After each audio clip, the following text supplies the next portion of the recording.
I don't know if I'm ready. Jaya Radha Madhava Kunja Bihari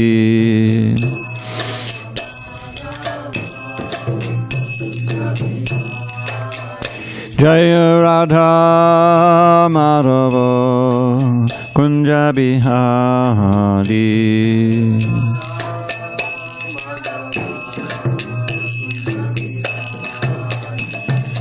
Gopi Janavallabha Girivardhari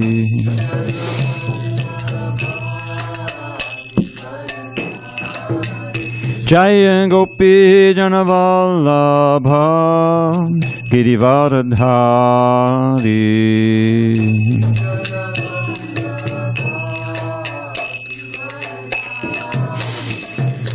Yashodanandana Brajajana Ranjana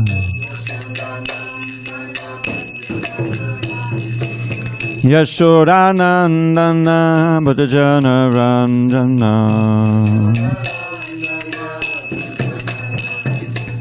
Yamuna Tira Vanachari Jamuna Tira Vanachari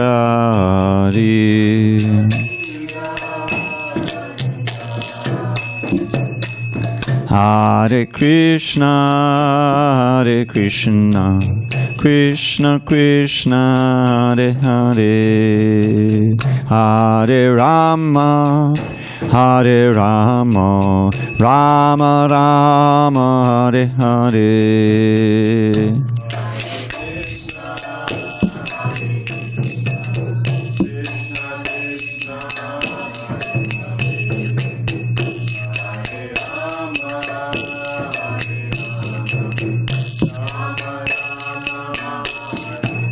Hare Krishna Krishna Krishna Hare Hare Hare Rama Rama Rama Hare Hare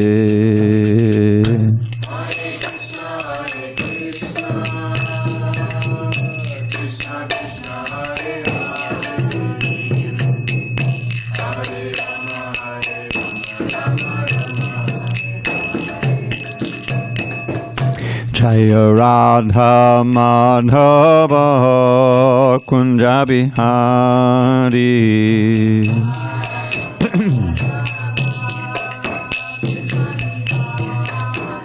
Jaya Radha Madhava Kunja Bihari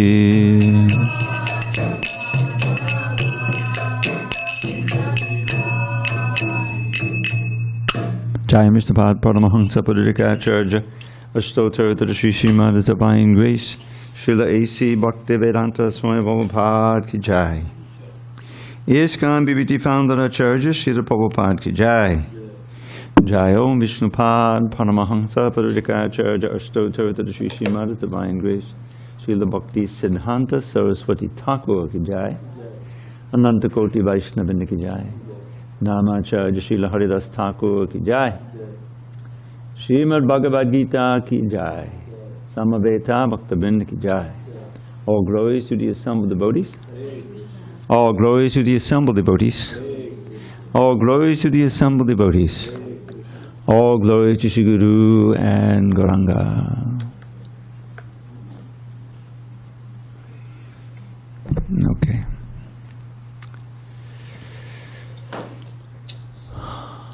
Om Namo Bhagavate Vasudevaya. Om Namo Bhagavate Vasudevaya. Om Namo Bhagavate Vasudevaya.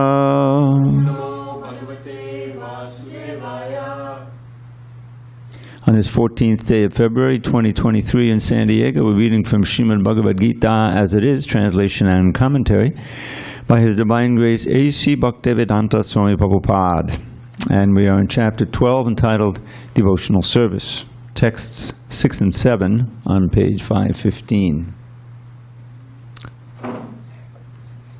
Yetu sarvani karmani mahi sanyasya matparaha ananyenaiva yogena mam dhyayanta upasate tesham aham samudharta mrityu sangsara sagarat bhavami nacharat partha mai aveshita chetasam. So when you chant, just chant one of the verses. Okay. Here we go. Yetu sarvani karmani mai sanyasya matparaha ananyenaiva yogena mang dhyayanta upasate teshamaham samudharta mrityu sangsara sagarat bhavami nacharat partha maya veshita chetasam yetu sarvani karmani mai sanyasya matparaha ananyenaiva yogena mam dhyayanta upasate teshamaham samudharta mrityu sangsara sagarat bhavami nacharat partha maya veshita chetasam. Dvija. This is text 6, 12:6. Just that one.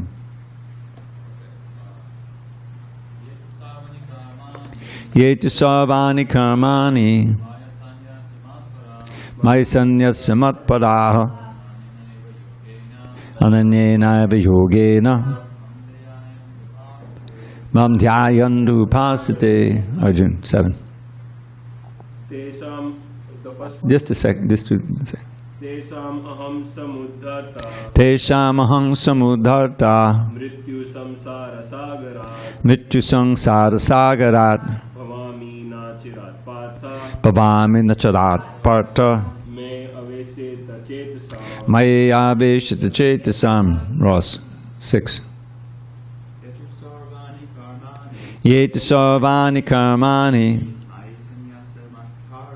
mai sanyasya matparaha ananyenaiva yogena mam dhyayanta upasate. And another 7. Teshamaham samudharta mrityu sangsara sagarat bhavami nacharat partha maya veshita chetasam.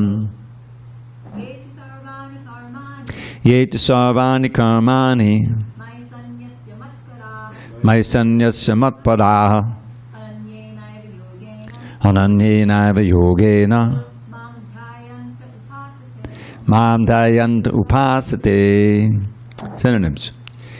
Yea, those who to but sarvani, all karmani activities, mai, unto me, sanyasya, giving up, matparaha, being attached to me, ananyena, without division, eva, certainly, yogena, by practice of such bhakti yoga, mam, upon me, dhyayantaha, meditating, upasate, worship, tesham, of them, aham, I, samudharta, the deliverer, mrityu, of death, sangsara, in material existence, sagarat, from the ocean, bhavami, I become, na, not, chirat, after a long time, partha, O son of Pritha, mahi, upon me, aveshita, fixed, chetasam, of those whose minds. Translation. But those who worship me, giving up all their activities unto me, and being devoted to me without deviation, engaged in devotional service, and always meditating upon me, having fixed their minds upon me, O son of Pritha, For them I am the swift deliverer from the ocean of birth and death. Purport. It is explicitly stated here that the devotees are very fortunate to be delivered very soon from material existence by the Lord. In pure devotional service, one comes to the realization that God is great and that the individual soul is subordinate to Him. His duty is to render service to the Lord, and if he does not, then he will render service to Maya. As stated before, the Supreme Lord can be appreciated only by devotional service. Therefore, one should be fully devoted. One should fix his mind fully on Krishna in order to achieve Him. One should work only for Krishna. It does not matter in what kind of work one engages, but that work should be done only for Krishna. That is the standard of devotional service. The devotee does not desire any achievement other than pleasing the Supreme Personality of Godhead. His life's mission is to please Krishna, and he can sacrifice everything for Krishna's satisfaction, just as Arjuna did in the battle of Kurukshetra. The process is very simple. One can devote himself in his occupation and engage at the same time in chanting Hare Krishna, Krishna Krishna, Hare Hare, Hare Rama, Rama Rama, Hare Hare. Such transcendental chanting attracts the devotee to the personality of Godhead. The Supreme Lord herein promises that without delay He will deliver a pure devotee thus engaged from the ocean of material existence. Those who are advanced in yoga practice can willfully transfer the soul to whatever planet they like by the yoga process, and others take the opportunity in various ways. But as far as the devotee is concerned, it is clearly stated here that the Lord Himself takes him. The devotee does not need to wait to become very experienced in order to transfer himself to the spiritual sky.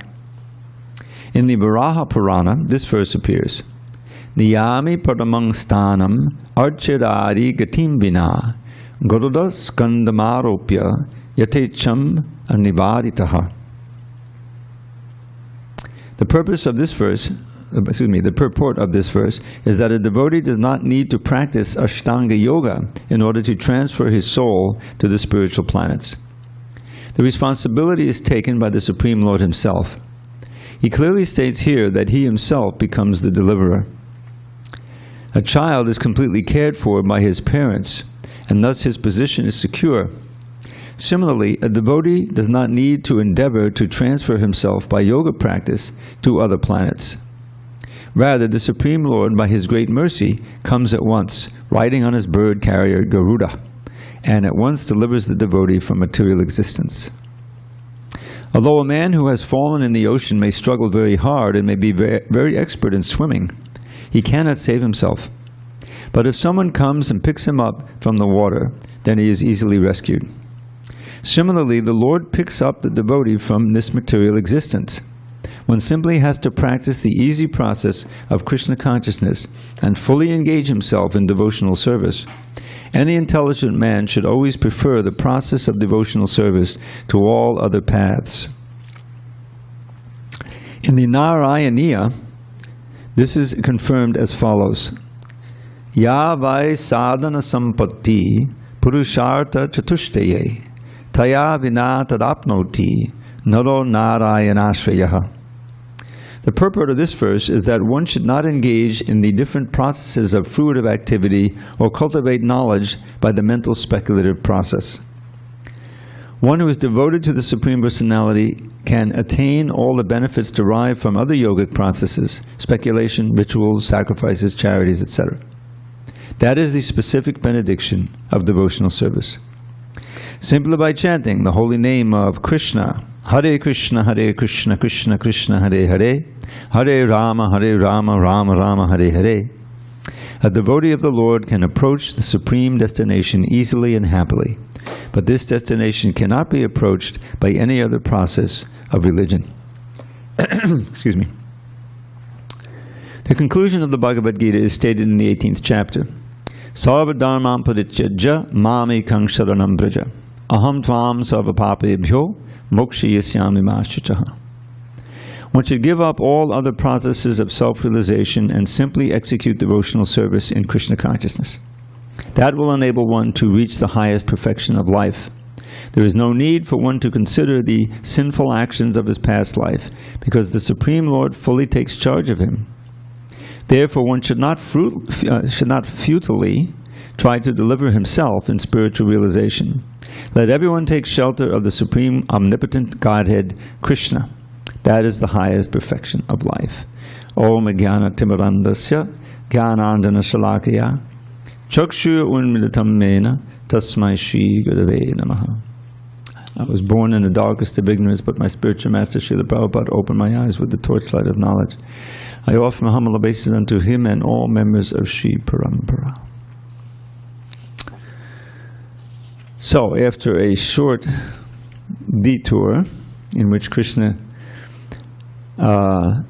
refers to the impersonalists and how difficult it is for them to achieve realization, but he says, yes, it's klesho digadatas tesham, but he does say in text 3 to 4 that those who fully worship the unmanifested, that which lies beyond the perception of the senses, the all-pervading, the inconceivable, unchanging, fixed, and immovable, the impersonal conception of the absolute truth, by controlling the various senses and being equally disposed to everyone, such persons engaged in the welfare of all at last achieve me. So it's not that they achieve him by staying on that position. They achieve him by eventually becoming devotees. But only if they are engaged in the welfare of all and are equally disposed to everyone. So it's a massive detour, and it usually takes lifetimes in order to come back down and finally surrender to Krishna. And that's why Krishna says, Klesho adhikadatas tesham, that such impersonalists, they get so much difficulty. And Klesho adhikadatas means very much trouble. For those who are attached to the invisible. How do you become attached to something that's invisible? That's what objecta means, literally invisible. Can't see it, has no definition, no varieties. Can you become attached to that? The whole idea is that the mind is got to be attached to something. If you're not going to be attached to the material energy, which most people are, then you have to be attached to something that's more attractive. But is really the white light, impersonal white light, is that more attractive? What's really attractive about it is that, oh, okay, I won't have a material body anymore, no more death, no more old age and disease. But you can only go so far with that kind of motivation to liberate yourself from pain. You know, so many people are in pain in this country, huge amount, and I mean chronic pain, physical pain, and so they take the pills and you know the opioids and everything, simply to get to the point of being free from pain. It's almost a reflection of this kind of motivation. Because really, if you want to get rid of all the pain, get rid of the material body and just be situated in your pure consciousness. But that's a negative motivation. Once you're free of all the pain, are you just going to say, "Oh, finally, I'm painless"? I mean, even if something, you know, if you take enough pills and you're all right, and it's okay, I'm not in pain anymore. That's not a final goal for anything. Then you want to do things so you can experience some positive pleasure, right? Prabhupada talks about that. He says, really, the whole material world, all of the sense gratification that you can achieve, gross and subtle, and all of the different things. Imagine a graph, okay? The x-axis, that's the horizontal one, right? That's time. And the y-axis is pleasure, is happiness.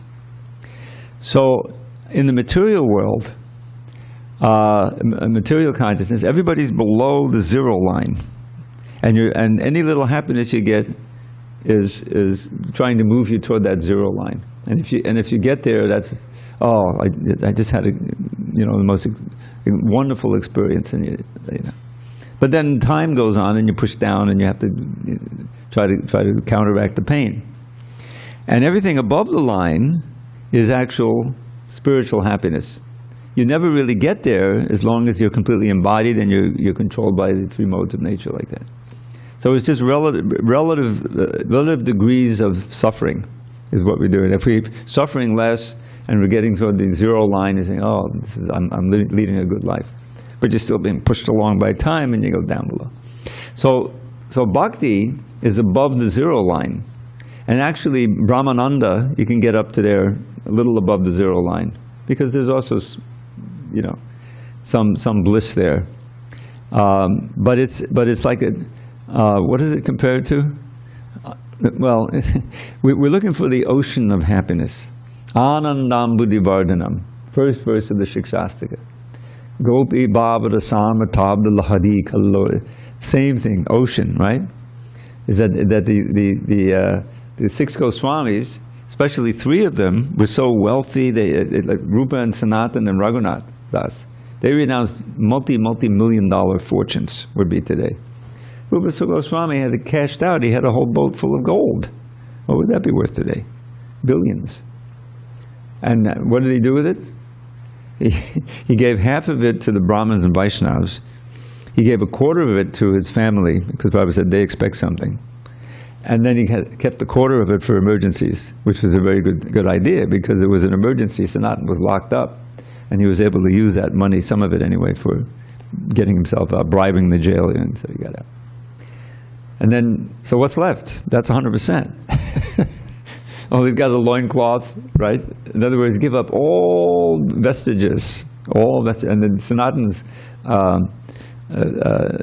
trip, this is really what happens. He leaves, he gets out, he starts walking toward Benares, actually, is where he met Lord Chaitanya. And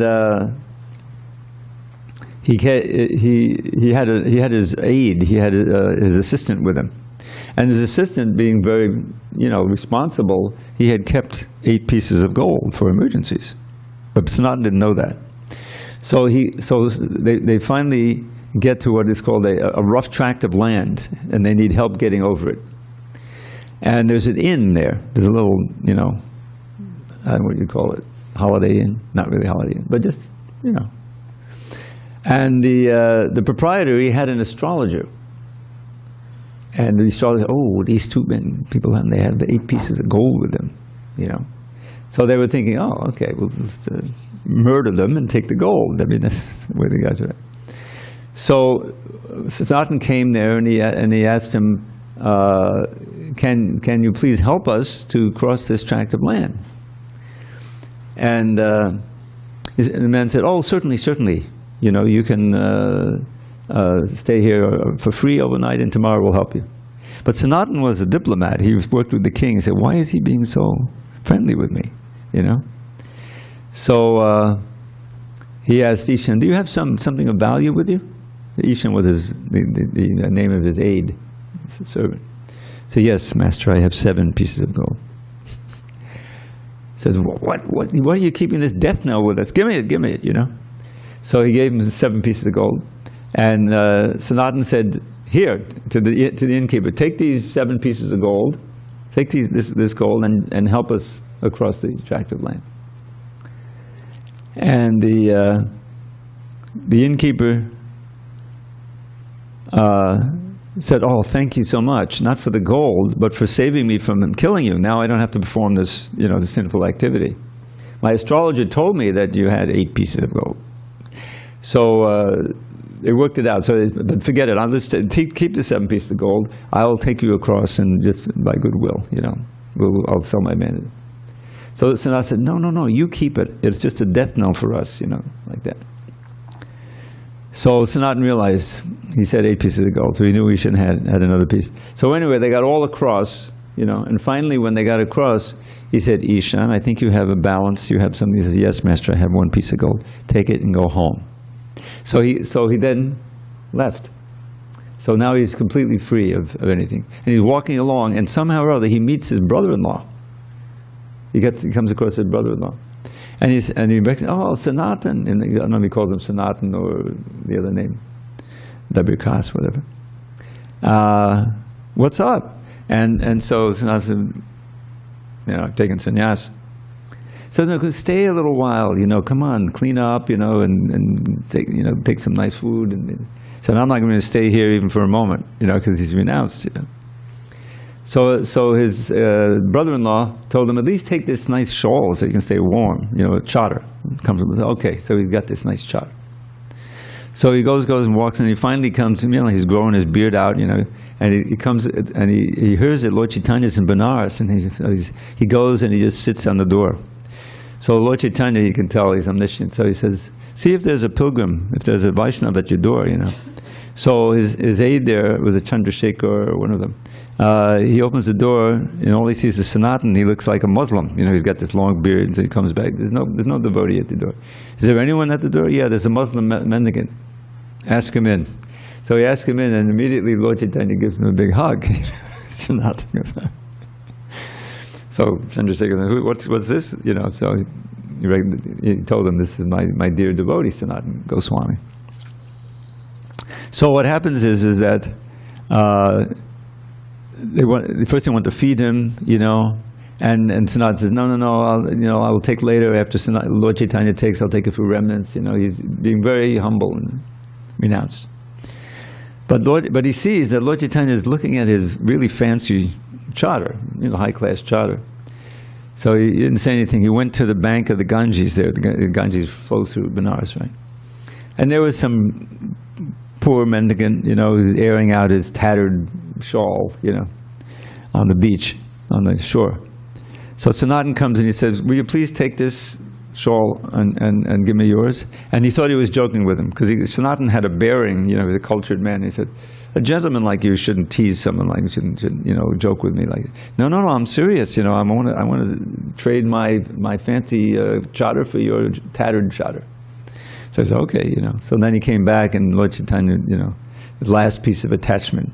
So why would Krishna let you have this last piece of attachment after you renounced everything else, you know? So anyway, the upshot is that, you know, they eventually all go to Vrindavan, and they're situated in the 6 Goswamis. And this wonderful song describes their renunciation, but also the state of their consciousness. So it's the 4th verse. This is my favorite of the 8. Tyakva turna mashesha mandala patishening sada tuchavat bhutvadina ganeshako kadunaya kaupina kantashito gopi bhavata samratabda lahadi kallola magno muhur vande rupa sanatano raghuyagoshi jiva gopalago. So I offer my obeisances to the 6 Goswamis, Rupa and Sanatan Goswami, and the two Bhattas, two Raghus, Raghunath Bhatta, Raghunath Das, and Gopal, the two Bhattas, and Gopal Bhatta and Raghunath Bhatta, and Raghunath Das Goswami and Jiva Goswami, who immediately, especially the 3, Raghunath Das, Sanatan, and Rupa, they were all unbelievably wealthy. Quickly, Turna means without delay. He says, should I or shouldn't I? Should I or shouldn't I? No, they just, Raghunath Das had renounced already. They wouldn't let him go. They kind of had a guard and everything. He eventually escaped. And Rupa and Sanatan also, you know, they had to cut the ties with the king, which was difficult for the king. And so they gave it up. To Shesha Mandala, the endless wealth and influence, and, you know, they were the top of society. Tuchavat, they gave it all up as it's insignificant. And Bhutva Dina Ganeshakau, Gana Ishaka, for the benefit of the wretched of the earth, ourselves, they took sannyas, Bhutva Dina Karunaya, and out of mercy, Kopina Kantashito. They just put on the simplest of cloths and loincloths and wrappers, you know, you've seen the pictures. And so what was their consciousness? Prabhupada tells a story of a fellow who was a follower of Gandhi. And apparently, Gandhi, if you want to be a serious follower of Gandhi, then you had to renounce. You had to become austere. So this gentleman, he was a major lawyer in Calcutta or Delhi or something. And he was making, you know, $10,000 a month, a lot of money. Prabhupada said it in rupees, 50,000 rupees a month, which was a lot. And he renounced the whole thing and became like Gandhi, you know, wearing a loincloth and everything. But he couldn't do it. After a year, he committed suicide. From all of the, you know, influence and the comforts and everything, because he didn't have the higher taste. He wasn't diving. The 3rd line of this verse, Gopi Bhavata Samrata, they were so materially bereft, they lived under a different tree, they didn't even have a dwelling. You know, each night lit a different tree, begging here and there. But what was their consciousness?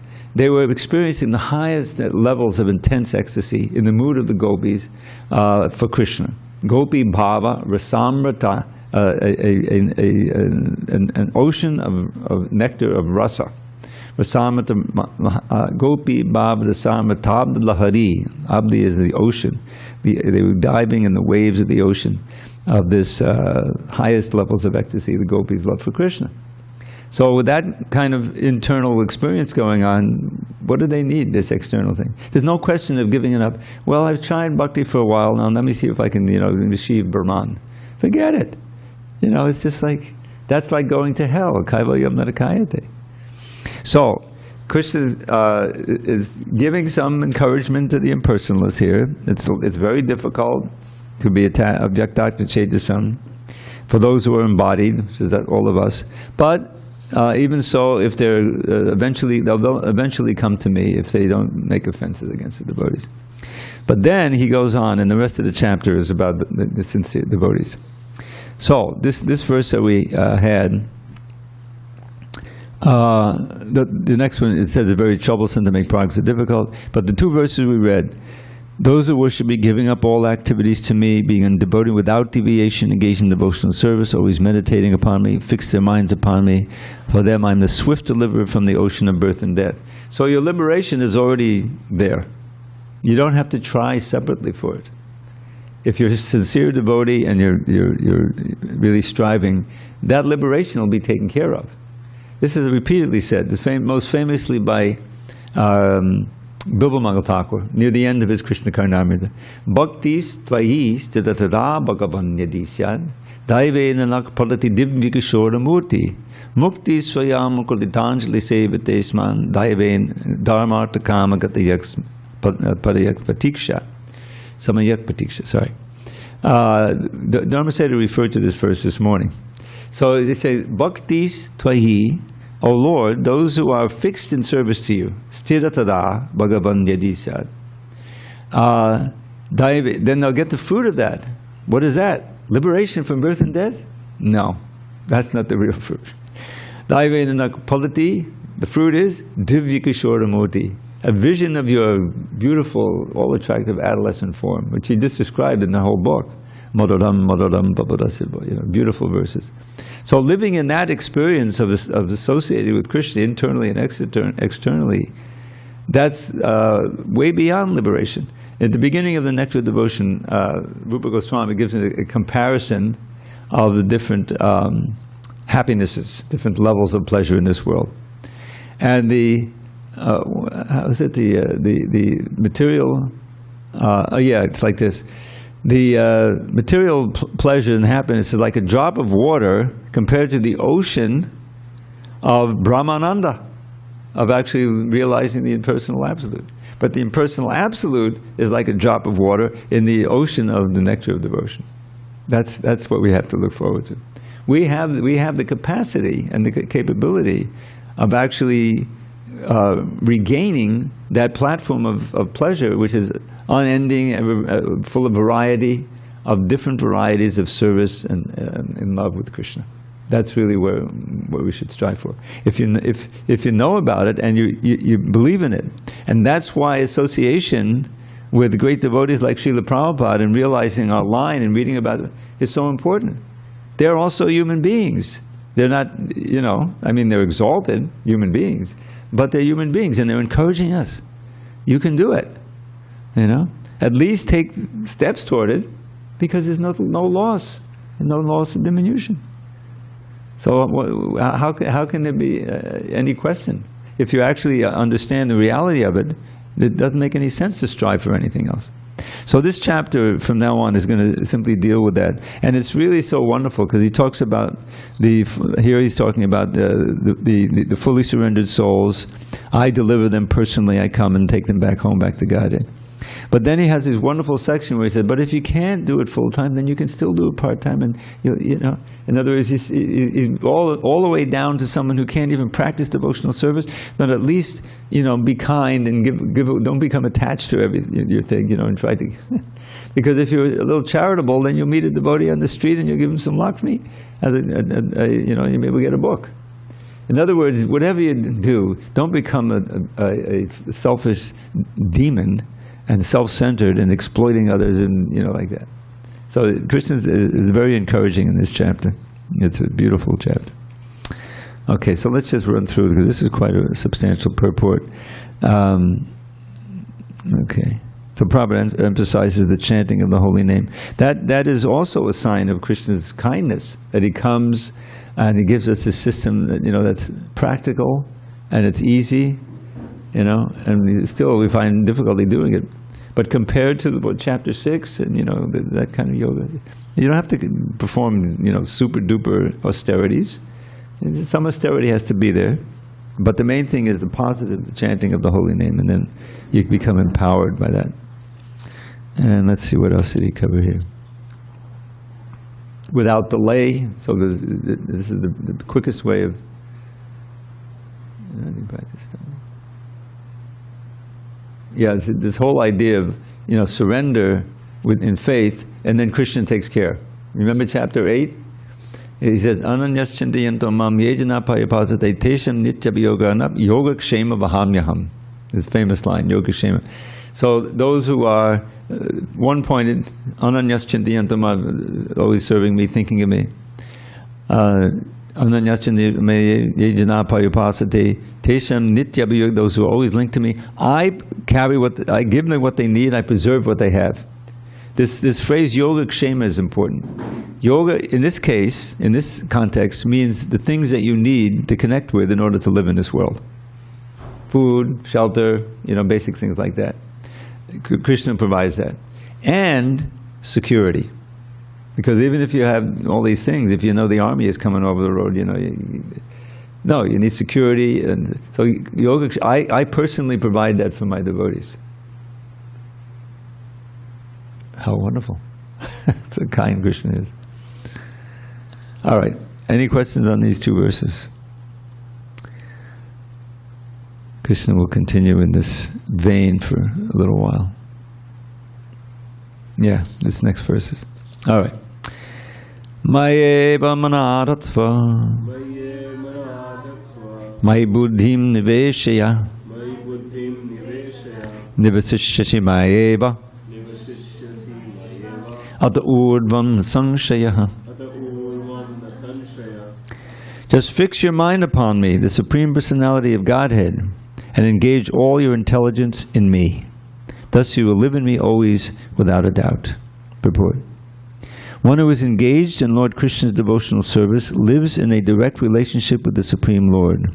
So there is no doubt that his position is transcendental from the very beginning.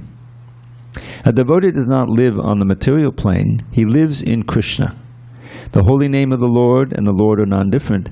Therefore, when a devotee chants Hare Krishna, Krishna and his internal potency are dancing on the tongue of the devotee. When he offers Krishna food, Krishna directly accepts these eatables, and the devotee becomes Krishnaized by eating the remnants. I never liked that edit. Prabhupada always said Krishnaized, and I think we should. So forgive me, if it comes up again, I'm going to say Krishnaized, okay? And the devotee becomes Krishnaized by eating the remnants. One who does not engage in such service cannot understand how this is so, although this is a process recommended in the Bhagavad Gita and in other Vedic literatures. Okay, so this is the ideal. And now he's going to say, but if you can't do that, then at least do this, because then eventually you'll come to this point. This is the whole idea. Atachittam samadhatum nashaknoshi mahistiram abhyasa yoge natato mamit chaptum dhananjaya. My dear Arjun, O winner of wealth, if you cannot fix your mind upon me without deviation, then follow the regulative principles of Bhakti Yoga. In this way, develop a desire to attain me. Purport. In this verse, two different processes of Bhakti Yoga are indicated. The first applies to one who has actually developed an attachment for Krishna, the Supreme Personality of Godhead, by transcendental love. And the other is for one who has not developed an attachment for the Supreme Person by transcendental love. For this second class, there are different prescribed rules and regulations one can follow to be ultimately elevated to the stage of attachment to Krishna. Bhakti Yoga is the purification of the senses. At the present moment in material existence, the senses are always impure, being engaged in sense gratification. But by the practice of Bhakti Yoga, these senses can become purified, and in the purified state, they come directly in contact with the Supreme Lord. In this material existence, I may be engaged in some service to some master, but I don't really lovingly serve my master. I simply serve to get some money. And the master also is not in love. He takes service from me and pays me. So there's no question of love. But for spiritual life, one must be elevated to this pure stage of love. That stage of love can be achieved by practice of devotional service performed with the present senses. This love of God is now in a dormant state in everyone's heart. And there, love of God is manifested in different ways, but it is contaminated by material association. Now the heart has to be purified by the material association, and that dormant natural love for Krishna has to be revived. That is the whole process. To practice the regulative principles of Bhakti Yoga, one should, under the guidance of an expert spiritual master, follow certain principles.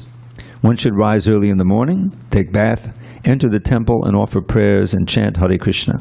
Then collect flowers to offer to the deity, cook foodstuffs to offer to the deity, take prasadam, and so on. There are various rules and regulations which one should follow, and one should constantly hear the Bhagavad Gita and Srimad Bhagavatam from pure devotees. This practice can help anyone rise to the level of love of God, and then he is sure of his progress into the spiritual kingdom of God. This practice of Bhakti Yoga, under the rules and regulations, with the direction of a spiritual master, will surely bring one to the stage of love of God. So there's this wonderful verse in the Lord Chaitanya's teachings to Sanatana Goswami. Nitya Siddha Krishna Prema Sadhya Kabunoi Shobhanadi Shuddha Chitte Kodaye Udoi. Nitya Siddha Krishna Prema, the eternal perfection of love of God. Nitya Siddha Krishna Prema Sadhya Kabunoi. Now sadhya often refers to the goal of sadhana, which is what you're striving for in any practice. But here it refers to something that's external to you that you acquire. In other words, you may work very hard and get some money and then buy something. But all those, the money and the things you buy are external to you. They're not intrinsic to you. And you're taking comfort and pleasure in getting them and then using them for various purposes. No, but bhakti is not like that. It's not sadhya. It's already intrinsically there. It just has to be uncovered. That's the wonderful thing. Nitya Siddha Krishna Prem Sadhya Kabunoi. Every one of us has that love of God intrinsic in us, but it's hidden. It's covered by all of the material consciousness and all of the karma and all the things we've been doing. But the process of bhakti systematically purifies the heart, purifies the senses, purifies the mind, everything, so that natural love gradually manifests. That's the wonderful aspect of it. So what's the main process? Shravanadi, hearing, etc. Hearing, chanting, remembering, Shravanam, Kirtanam, Vishnu, Smadanam, Bharasevanam, Archanam, Vandanam, Dasyam, Sakyam, Atmanivedanam. Nicely systemized by Prahlad Maharaj in this verse. But Prabhupada would always say, if you can't do all 9, then at least do 8. If not 8, 7, 5, at least 1. If you do 1, and that means hearing, you can become completely perfect. And there's a verse, I don't think I can rattle off the Sanskrit right now, but it describes the 9 processes and an exemplar for each one. Let me say, I can remember most of them. For chanting is Shukadev Goswami. For hearing, Parikshit Maharaj. Remembering is Prahlad. That was it. He was remembering, completely absorbed, and he was completely protected and perfect. Hearing, chanting, Shavanam, Kirtanam, Visnasam, Pada Sevanam, serving the lotus feet is Lakshmi. Archanam is Prita Maharaj, believe it or not. Shavanam, Kirtanam, Visnasam, Pada Sevanam, Archanam, Vandanam, offering prayers, Akrura. Akrura is known for his prayers. There's like 4 or 5 sets of prayers that is in the Bhagavatam. Sakyam is Arjuna. Dasyam is Hanuman. And friendship is Arjuna. And Atmanivedanam, Bali Maharaj. So we all have these wonderful examples throughout the Bhagavatam by which you can get inspired. So you can see Prabhupada set up the movement and as it's described and prescribed in the Bhakti-rasamrita Sindhu, all of these things are available to us. Our deity worship, I haven't been on the altar doing deity worship for 20 years. But still, coming to the temple, bowing down, glorifying the Lord, that's a form of deity worship. You're focused on the deity. All glories to the pujaris, who so nicely, intimately serve the deities and dress them, and make them so all attractive, to attract our minds, and our eyes and everything. So that's an important part of it. Prayer is all important. But Prabhupada said the chanting of the Hare Krishna mantra is a prayer. You're calling out to Krishna and Radha. Oh Radha, oh Krishna, please engage me in your service. That's the simplest thing. Or sometimes as a child calling out to a mother, I like that. I remember I went on some japa retreats. They were really nice.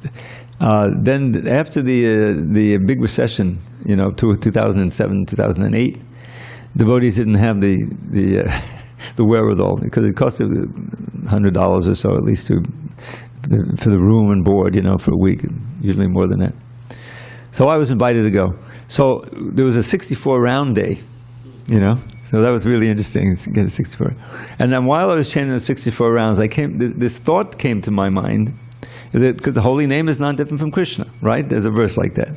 That's it. So by chanting the holy name, you can pray to the holy name for more concentration on the holy name. It's very kind of synergistic. That by your chanting, you're calling out and constantly doing it as a prayer, but the object of that prayer is actually right there in the form of the holy name. It's very fascinating. And that it's a nice practice to do that, to realize that it's a prayer we're chanting here. It's not just a meditation. It's actually, there's a person there. You're calling out. It's wonderful. So we've been given the process, and it's complete. Purnak Shuddha Nityamukta. There's a verse. Nama Chintamani Krishnas Chaitanya Rasa Vigraha Purnak Shuddha Nityamukta Abhinadva Nama Namino. So the holy name is a Chintamani gem. Can anyone remember how is it a Chintamani gem? Why is it compared to Chintamani gem? What happens when you touch a Chintamani gem? It makes it too bold. Yeah. When you touch the holy name with your mind, which is what we're trying to do, it transforms your consciousness, becomes purified, Chaitanya Rasa Vigraha, all of the rasas can be experienced. In other words, you will, whatever your rasa is, you can be awakened by the chanting of the holy name of Krishna, that particular mantra, Hare Krishna mantra. That's why it's so powerful. And then Purna, what I get from this Purna is that, of course, Krishna is complete. Purna means full, but it's also a complete process of yoga. It's remarkable. If you can just chant all the time, you'll go back to Godhead, but it's very difficult. So we have other things that do, but they should be accompanied by the chanting as much as possible.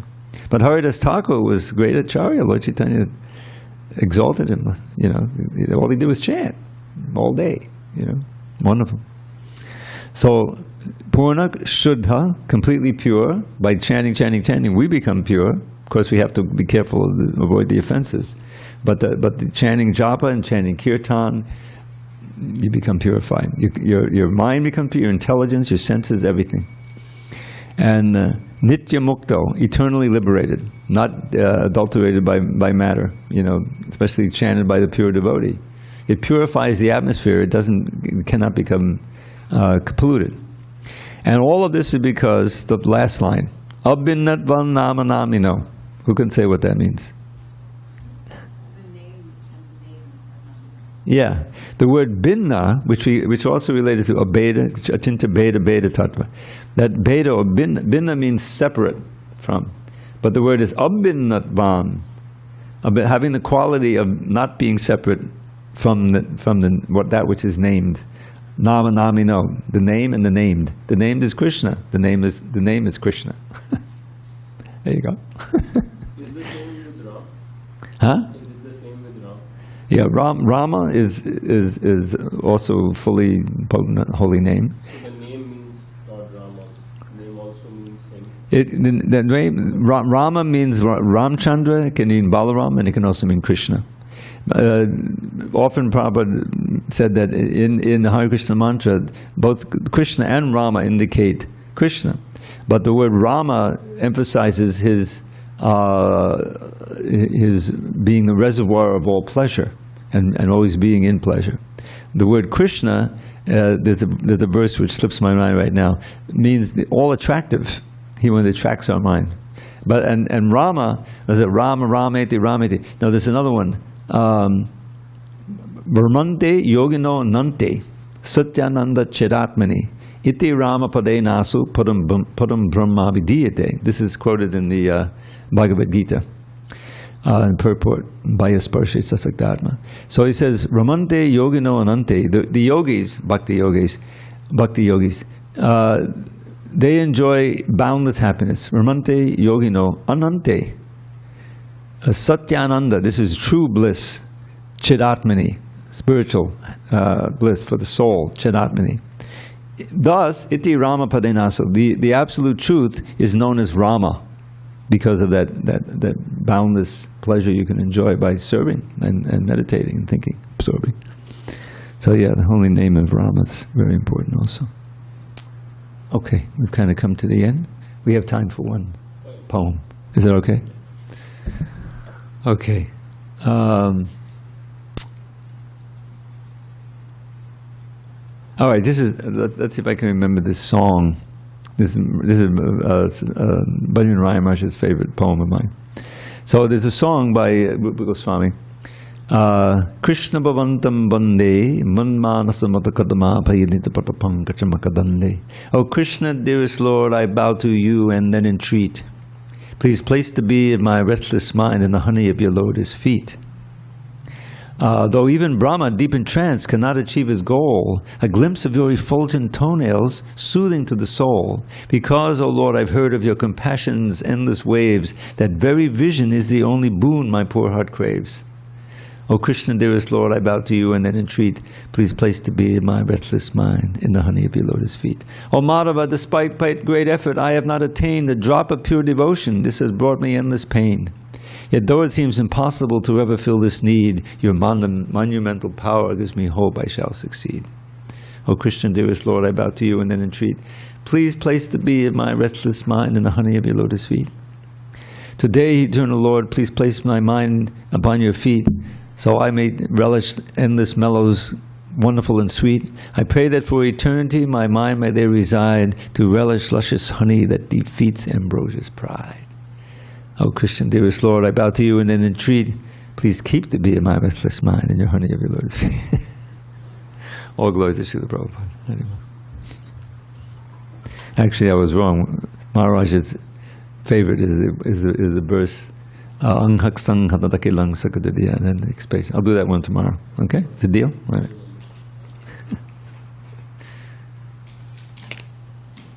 When the moon is invisible.